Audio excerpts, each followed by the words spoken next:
ওশনটা, তোমার তো স্কুল থেকে বই দিয়ে দিল, ব্যাগ দিয়ে দিল, তুমি তো ব্যাগ পিঠে নিয়ে দাঁড়িয়ে আছো, কেমন লাগছে তোমার বলো? মুখ থেকে হাতটা সরিয়ে বলো। ভালো লাগছে। এবার তো রোজ স্কুলে আসতে হবে, পড়াশোনা করতে হবে। গুড বয়ের মতন করবে তো? পড়াশোনা করতে হবে, স্কুলে আসতে হবে প্রতিদিন, গুড বয় হয়ে থাকতে হবে। থাকবে তো?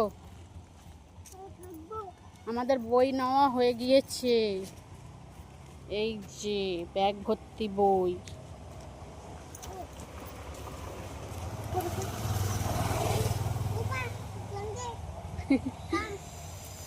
আর এই যে পিঠে ব্যাগ নিয়ে বসে পড়েছে।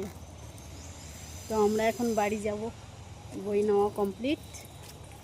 আর এক সপ্তাহ পর থেকে স্কুল স্টার্ট, নতুন জার্নি শুরু আমার এবং ছেলে। সবাইকে টাটা।